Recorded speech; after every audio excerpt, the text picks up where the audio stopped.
Around here with your forecast for the week of June 3rd, 2024. Now, listen, if you happen to be around, if you're watching this on June 1st, Saturday, June 1st, before 12 p.m. Eastern Time, that's 5 p.m. UK, Ireland, and it is 9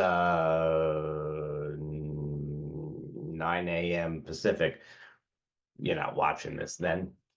I will be doing the live forecast right here on YouTube. So just check the channel button and you'll get right to it. I know I said that I was going to do it via Zoom, and so, but apparently too many people had trouble finding the link in the description. It's okay. It's okay.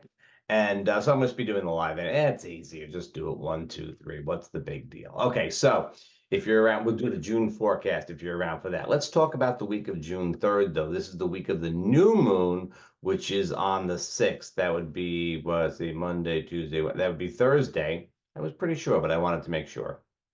It'll be on Thursday in the sign of Gemini. It's very good for getting, a restart on the last month of springtime in the Northern Hemisphere. It's it's a time of getting things set for, let's say, get your summer reading in order. That's a good Gemini task.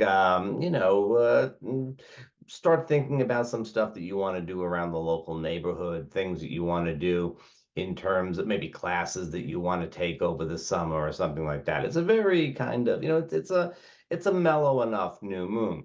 You know what happens this week, though, that's a little different?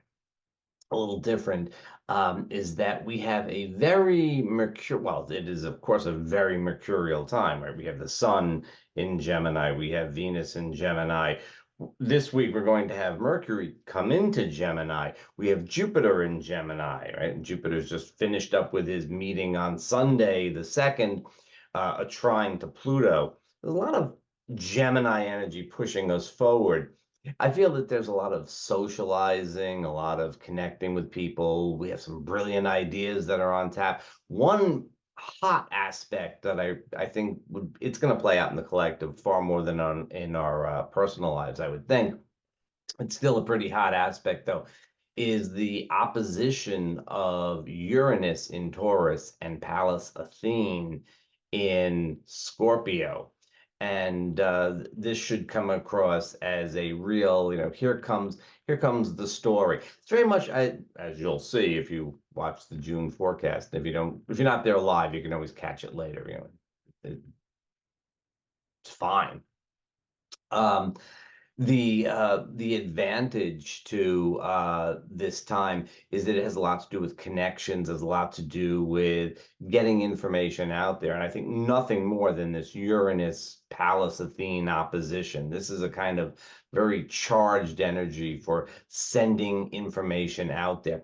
I would have to say that this whole Jupiter and Gemini thing, you should watch the Jupiter and Gemini video. I think I'm advertising for them. I'm not advertising for anything. I'm just telling you, it's there for you. If you got nothing to do, right? You're already watching this, right? So you may have some time. Go watch the Jupiter and Gemini video. Give some advice for each sign and stuff like that. But leave that aside for a moment. I think that a lot of what we're getting out of this is going to be things that like to do with journalism and all kinds of methods of getting information to the public. We're taking the Plutonian theme, the Pluto and Aquarius theme of sort of equality across the board, and we're sending it out into the Gemini realm, which has a lot to do with communication and writing and things like that. And I feel that we're getting a lot of this sort of I don't know if muckraking is the right word, but I would say, Uranus, Pallas, Athene definitely looks to me like especially the Pallas in Scorpio, looks to me like a muckraking kind of situation. So, keep your eyes on that in the collective. In general, though, this week is very good for communication. Mercury leaves Taurus and comes into his home sign of Gemini, adding to the Gemini festivities. It's good when the host shows up, right?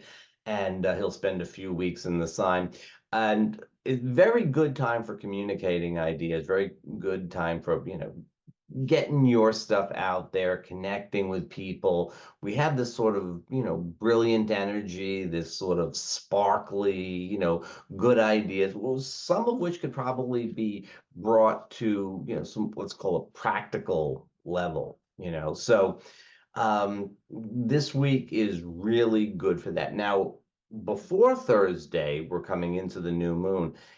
We're probably looking at things that we want to let go of, right? Things that we want to kind of like, if the message that you have to deliver is go away, then I think this would be a very good time to do it. Right around the new moon, and let's say right before the new moon, Wednesday, Thursday, right after the new moon, Friday. It's a quiet time, but it's a buzzy kind of quiet. It's not a boo type of quiet. It's still a Gemini type of quiet. And then coming out of the new moon, we start to get a lot more of this energy, which will really carry us through the weekend. And I would say the weekend, yeah, the moon's going to be in Cancer for most of the weekend, and that tends towards bringing people a little closer to home, a little bit more of a conservative edge when it comes to going out and socializing and so on. But I don't think all that much, especially now that Pluto's out of Capricorn, so the moon doesn't have to oppose Pluto. I think maybe, yeah, it's not going to be, I wouldn't say next weekend, the weekend of the 8th and 9th is going to be raucous, but I wouldn't say it's going to be all that mellow either. Eventually, we get the moon in Leo, and that would be, a waxing moon in Leo is pretty good energy to go. However, there are some little, let's call them drags on the weekend coming, the weekend of the 8th and the 9th.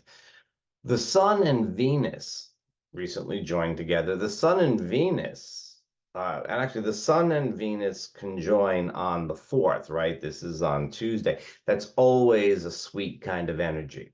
That is always a nice kind of energy. And I believe we should have the moon in Taurus, which makes it extra good. So Tuesday, good, good, good time. Tuesday's a good time. The weekend coming, not raucous. Venus and the Sun are both going to go on to square Saturn. Now, usually that has a sense of limitation and all, but after all, they're in Gemini, which is a dual sign, and Saturn is in Pisces, which is a dual sign. I mean, there's two fish after all, right?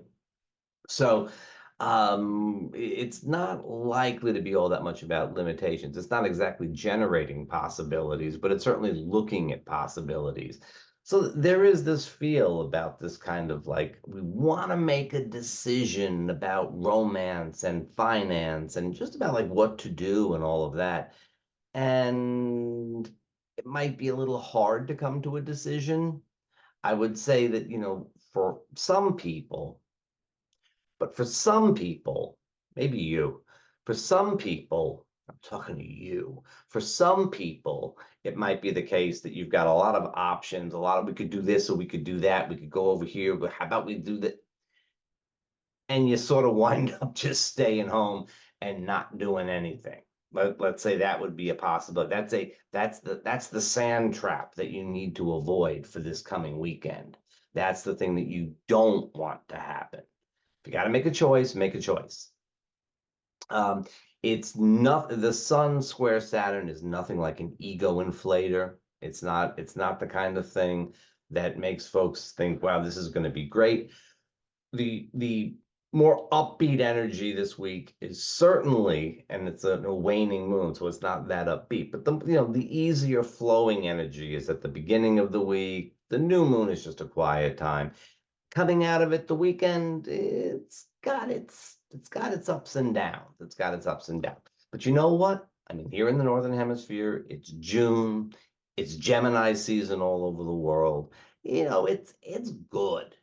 So I'm looking forward to you getting out there and having a really good weekend, despite the fact that, it's not necessarily a party kind of atmosphere going on there.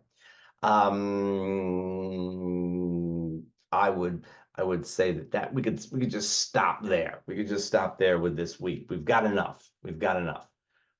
Beginning of the week flows, but it's a lot about releasing. Later in the week, especially if you have to, like, waxing out of the new moon on the weekend. If you have some message to deliver about initiating something, wait until next week. We'll talk about it then.